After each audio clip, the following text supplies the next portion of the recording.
லைலா சொன்னதை கேட்ட கார்த்தி கொஞ்ச நேரம் அமைதியாக இருந்தான்.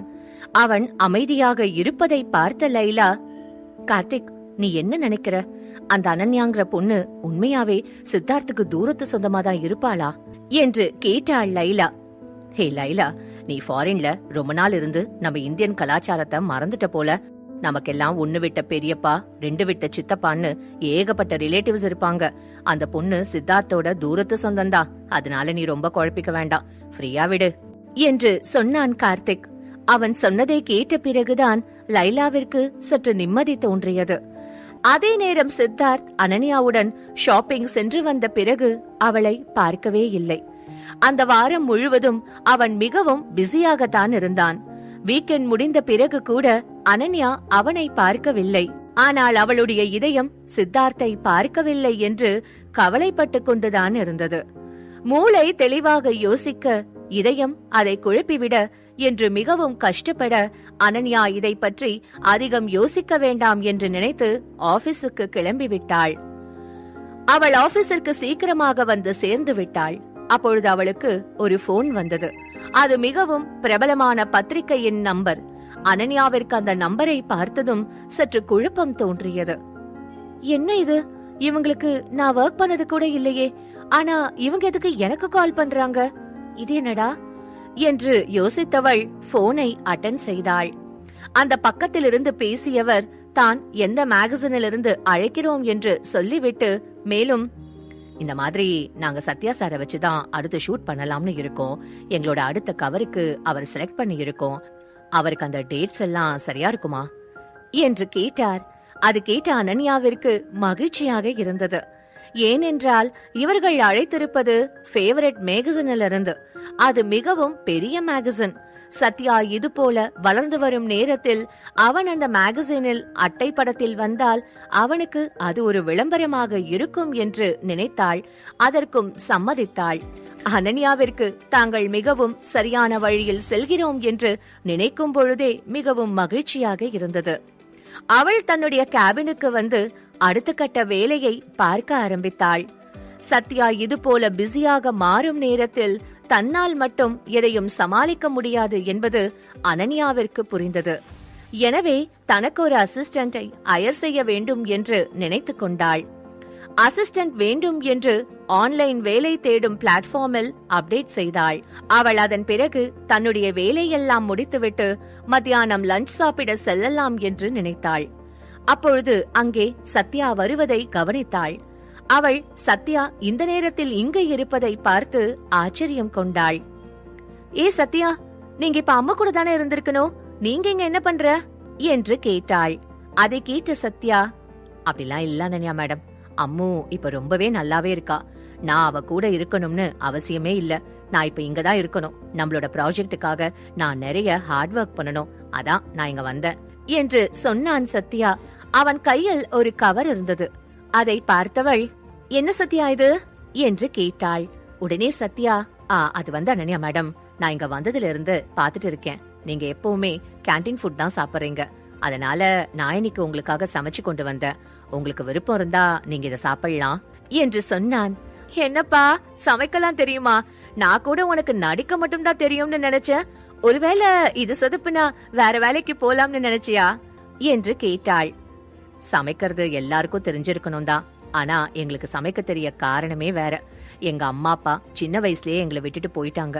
சோ நானும் என் தங்கச்சியும் மட்டும் தான்றதுனால அப்பவே சமைக்க கத்துக்கிட்டேன். அதனால எனக்கு இப்போ நல்லா சமைக்க தெரியும் என்று சொன்னான் சத்யா. அதை கேட்ட அனன்யாவிற்கு கஷ்டமாக இருந்தது. அனன்யா அவனிடம் இருந்து அந்த கவரை வாங்கியவள், சத்யா, நீயும் வந்து உட்கார்ந்து சாப்பிடு. உன்னை பார்த்தாலும் சாப்பிட்ட மாதிரி தெரியல. என்னாலையும் தனியா இவ்ளோ சாப்பாடு சாப்பிட முடியாது. சோ நீ எனக்கு ஹெல்ப் பண்றதா நினைச்சிட்டு கூட வந்து சாப்பிடு. ஆனா என் கூட சாப்பிடு என்று சொன்னாள். இருவரும் அமைதியாக சாப்பிட்டுக் கொண்டிருந்தார்கள். அப்பொழுது Ananya magazine cover photo shoot பற்றி சொன்னாள். அதை கேட்டதும் சத்யாவிற்கு சந்தோஷமாக இருந்தது. ஆனாலும் இன்னொரு பக்கம் அவனுக்கு தன்னால் இதையெல்லாம் சமாளிக்க முடியுமா என்று பயம் தோன்றியது. அதை அனன்யாவும் கவனித்து விட்டாள். அவள் தன்னுடைய சாப்பாடு சாப்பிட்டு முடித்துவிட்டு ஓரமாக பாக்ஸை வைத்தவள், இங்க பாரு சத்யா, நீ ஒரு பெரிய ஸ்டார். அத மட்டும் ஞாபகம் வச்சுக்கோ. இன்னைக்கு பெரிய ஸ்டார் ஆயிருக்க. எல்லாருமே ஒரு காலத்துல உன்ன மாதிரி அவமானப்பட்டவங்களாதான் இருப்பாங்க. ஆனா அவங்கெல்லாம் இன்னைக்கு பெரிய ஆளா இல்லையா?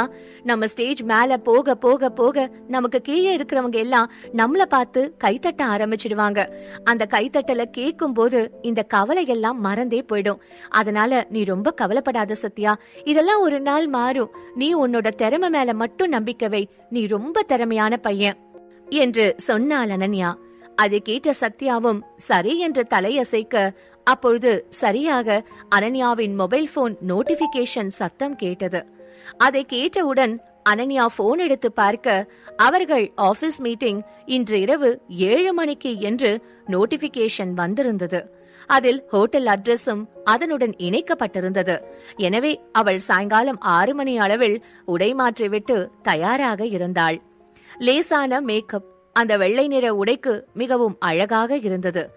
அவள் அந்த வெள்ளை நிற கவுனில் வெளியே வரும்பொழுது சத்யாவும் ரெடியாகி வந்திருந்தான். சத்யாவை பார்க்க அனன்யா வரும்பொழுது யதார்த்தமாக அனன்யாவை பார்த்த சத்யா அவளுடைய அழகில் அப்படியே சொக்கி போய் நின்று விட்டான். அவனை பார்த்து சிரித்த அனன்யா அவன் அருகில் வந்து அவன் கையை பிடித்துக் கொண்டு, சரி வா, இப்ப நம்ம போலாம் என்று சொன்னாள். அவள் மீது வந்த வாசனை அவனை என்னமோ செய்தது. அவன் அழகாக சிரித்தான். அனன்யாவும் அவனும் கிளம்பி ஹோட்டல் கிங் அண்ட் குயினுக்கு சென்றார்கள். அதே நேரம் கார்த்திக் சித்தார்த்துக்கு அழைத்தவன், டேய் சித்தார்த், இன்னைக்கு நம்ம லைலா வந்திருக்கால, அவளை வெல்கம் பண்ணலாம்னு இருக்கோம். நீயும் வரியா? கிங் அண்ட் குயின் ஹோட்டல்ல தான் நாங்க இருப்போம் என்று சொன்னான் கார்த்திக். நான் ஹோட்டலுக்கு வரேன் என்று சொன்னான் சித்தார்த். இங்கே ஹோட்டல் கிங் அண்ட் குயினுக்கு வந்து சேர்ந்தார்கள் சத்யா மற்றும் அனன்யா. அந்த இடத்திற்கு வந்ததும் அங்கிருந்தவர்களின் பார்வையெல்லாம் அவள் மீதுதான் விழுந்தது. அவள் அணிந்திருந்த ஆடை, அவள் செய்திருந்த ஒப்பனை, அவளின் அழகான முகம், நீளமான கால்கள் என எல்லாம் அங்கிருந்த அனைவரையும் வசீகரித்தது. அவளை என்னவோ மிகப்பெரிய ஓவியன் ஒருவன் வரைந்த பெயிண்டிங் போலதான் அனைவரும் பார்த்து கொண்டிருந்தார்கள். அதே நேரம் அவள் அருகில் இருந்த சத்யாவும் அதற்கு குறைந்தவனாக இல்லை. அவனும் மிகவும் அழகாக இருந்தான். அதே நேரம் விஷாலும் அனன்யா என்று இங்கு வந்தால் அவளை எப்படியெல்லாம் அனுபவிக்க வேண்டும் என்று மனதிற்குள் ஒரு திட்டத்தை தீட்டிக் கொண்டிருந்தான். அப்பொழுது அங்கே சத்யா மற்றும் அனன்யா இருவரும் வந்தார்கள். அவர்கள் மீதுதான் அனைவரின் பார்வையும் இருந்தது. டேவிட் அனன்யாவை பார்த்தவன் அதிர்ச்சியடைந்து போனான். ஏனென்றால் அனன்யா எப்பொழுதும் ஒப்பனைகள் அதிகம் செய்து வேலைக்கு வந்ததில்லை. அவள் வேலைக்கு வரும்பொழுது சிம்பிளான ஆடைகள்தான் அணிவாள் என்பதால் அவளுடைய அழகை அது பெரிதாக காட்டவில்லை. ஆனால் இன்று இந்த ஆடையில் அவள் மிகவும் அழகாக இருந்தாள். அவள் அழகை பார்த்த டேவிடே அசந்து போனான். அனன்யாவை பார்த்து வெட்க புன்னகை செய்த விஷால் டேவிட் பக்கம் திரும்பி, டேவிட், நீ கொஞ்ச நாளைக்கு முன்னாடி அனன்யாவை பத்தி என்கிட்ட என்ன சொன்னன்னு உனக்கு ஞாபகம் இருக்கா? இன்னைக்கு ஏதாவது சம்பவம் நடக்குமா என்று கேட்டான். அட என்ன பாஸ் நீங்க, இதெல்லாம் நான் மறப்பேனா? எனக்கு உங்க சந்தோஷம்தான் முக்கியம். உங்களுக்கு அவளை ரொம்ப பிடிச்சிருக்குன்னு உங்களை பார்த்தாலே தெரியுது. உங்களுக்கு பிடிச்ச பொண்ணு உங்க பெட்ல தான் இருக்கணும். அத நான் பண்றேன், நீங்க கவலைப்படாதீங்க என்று சொன்னான். இதுக்குதான் டேவிட் உன்ன மாதிரி ஒருத்தனை கூட வச்சுக்கணும்னு சொல்றது. நான் என்ன நினைக்கிறேன்னு நீ முகத்தை பார்த்தே கண்டுபிடிக்கிற பாத்தியா? சரி சரி, நான் இன்னைக்கு நல்ல நியூஸ்க்காக காத்துட்டு இருப்பேன். நான் சந்தோஷப்பட்டா நீயும் சந்தோஷப்படுவ என்று சொன்னார். விஷால் அனன்யாவை அனுபவிப்பது பற்றி யோசித்துக் கொண்டிருக்க டேவிட் சத்யாவை பற்றி யோசித்துக் கொண்டிருந்தான். ஆனால் தன்னை பற்றி இப்படி யோசிக்கிறார்கள் என்றே தெரியாமல் அனன்யா சத்யாவுடன் அப்பாவியாக நின்று கொண்டிருந்தாள். அதே நேரம் அனன்யாவை பார்த்த பெண்கள் அவள் ஆடையை பற்றி தான் பேசினார்கள். அனன்யா, உங்களோட ட்ரெஸ் ரொம்ப நல்லா இருக்கு. இந்த மாதிரி ட்ரெஸ் எல்லாம் நாங்க பார்த்ததே இல்ல. அப்பொழுது ஒரு பெண் மட்டும் அவளிடம் வந்தவள், நான் இந்த மாதிரி ட்ரெஸ் இத்தாலியில பார்த்தேன். நான் என் ஃப்ரெண்ட்ஸ் கிட்ட சொல்லி அந்த ட்ரெஸ் எப்படியாவது வாங்கிட்டு வாங்கன்னு சொன்னேன். ஆனா அது அடுத்த வருஷம் தான் கிடைக்கும். இப்போதைக்கு யாருக்கும் கிடைக்காதுன்னு சொல்லிட்டாங்க. ஆனா இப்ப இந்த ட்ரெஸ் இங்க உங்ககிட்ட இருக்கிறது ரொம்ப ஆச்சரியமா இருக்கு என்று சொன்னாள். அதை கேட்ட பெண்கள் எல்லோரும் உற்சாகமடைந்தார்கள். அவர்கள் எப்படியாவது அனன்யாவிடம் ஃப்ரெண்டாக வேண்டும் என்று நினைத்தார்கள். அதனால் எல்லோரும் அனன்யாவிடம் மிகவும் இணக்கமாக பேசினார்கள். அதை பார்த்த அனன்யா தன் மனதுக்குள், இந்த காலத்துல மனுஷங்க கிட்ட உண்மைய எதிர்பார்க்கவே முடிய மாட்டேங்குது. ஒருத்தங்கிட்ட பணமும் புகழும் இருந்தா அவங்க கிட்ட இழிச்சிட்டு பேச வந்துடுறாங்க. ஆனா அவங்க கிட்ட இருந்து அந்த பணமும் புகழும் போயிடுச்சுன்னா அவனையும் விட்டுட்டு போயிடுறாங்க. இதெல்லாம் என்ன மாதிரியான ஒரு பழக்கம் தான்னு எனக்கு புரியல. ஆனாலும் நான் இந்த இடத்துல சிரிச்சிட்டு தான் இருந்தாகணும். ஏன்னா எல்லாருமே நடிச்சிட்டு இருக்க இந்த உலகத்துல நானும் நடிச்சிட்டு தானே இருக்கேன் என்று நினைத்தாள். அதே நேரம் சத்யா மற்றும் அனன்யாவுக்கு கிடைக்கும் வரவேற்பு எல்லாம் தூரத்திலிருந்து பார்த்து கொண்டு இருந்தான் யுவன். அவன் சத்யாவை பார்த்து பொறாமைப்படுவது விஷால் மற்றும் டேவிட் இருவருமே உணர்ந்தார்கள். என்ன டேவிட், நம்ம புதுசா வந்த பையனை பார்த்து யுவன் ரொம்ப டென்ஷனா இருக்கான் போல. இத யுவனை பத்தி தானே நீ என்கிட்ட நிறைய சொல்லிக்கிட்டே இருப்ப என்று கேட்டான் விஷால். ஆமா, யுவனுக்கு எப்பவுமே தன்னை சுத்தி ஃபேன்ஸ் நிறைய பேர் பேசிக்கிட்டே இருந்துட்டு இப்ப யாருமே பேசலன்னு கொஞ்சம் கஷ்டமா இருக்கு போல. ஆனா நல்ல டேலண்ட் தான். இப்ப நம்ம யுவன் கிட்ட போய் பேசினா நிச்சயமா சந்தோஷப்படுவான் என்று சொன்னான் டேவிட். அதை கேட்ட விஷால், சரிவா நம்ம யுவன் கிட்ட போய் பேசுவோம் என்று சொன்னான். யுவன் தன்னிடம்தான் விஷால் பேச வருகிறான் என்று மிகவும் சந்தோஷமாக இருந்தான். ஆனால் அவன் அருகில் வந்த விஷால் தன்னுடைய முகத்தை திருப்பிக் கொண்டு அனன்யாவை பார்க்க ஆரம்பித்தான். அவனால் அவளிடமிருந்து பார்வையை திருப்பவே முடியவில்லை. இது டேவிடுக்கும் சற்று அதிர்ச்சியாகத்தான் இருந்தது. ஆனாலும் அவனால் எதுவும் பேச முடியவில்லை. யுவனும் கிட்டத்தட்ட அதே நிலையில்தான் இருந்தான். அதே நேரம் விஷால் அனன்யா அருகில் சென்றவன், என்ன மிஸ் அனன்யா, நீங்க இப்ப எல்லாம் பார்க்க ரொம்ப அழகா இருக்கீங்க. கொஞ்ச நாள் தான் உங்களை பார்க்கல, அதுக்குள்ள உங்க அழகு பல மடங்கு கூடிடுச்சு. என்ன விஷயம் என்று கேட்டான். அவன் என்னதான் பாராட்டினாலும் அனன்யா முகத்தில் அதிக சந்தோஷம் வரவே இல்லை. அவள் மிகவும் சாதாரணமாகத்தான் விஷாலிடம் பேசினாள். அது விஷாலுக்கு மிகவும் கஷ்டமாக இருந்தது. அனன்யாவின் இந்த குணம் விஷாலுக்கு ஏமாற்றத்தை கொடுத்தாலும் அவளை அடைந்தே தீர வேண்டும் என்ற ஆசையும் கொடுத்தது. அதே நேரம் டேவிடிற்கு விஷால் இப்படி அனன்யாவிடம் பேசுவது சுத்தமாக பிடிக்கவில்லை.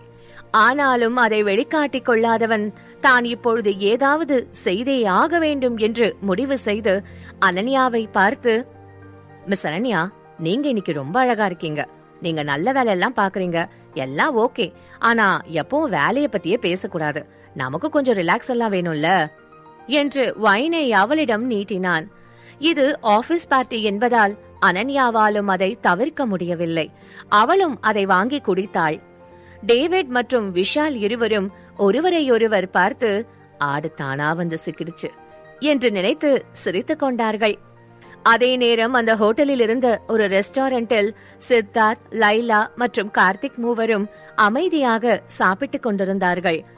அவர்கள் டின்னர் முடித்துவிட்டு இதே ஹோட்டலில் தங்கலாம் என்று முடிவு செய்திருந்தார்கள். சாப்பிடும் நேரம் முழுவதும் லைலாவின் கவனம் சித்தார்த்தின் மீதுதான் இருந்தது. அவனை பார்த்து கொண்டே சாப்பிட்டவள் கொஞ்ச நேரம் கழித்து சித்தார்த்தை பார்த்து, சித்தார்த், நான் உனக்காக ஒன்னு கொண்டு வந்திருக்கேன் என்று சொன்னாள்.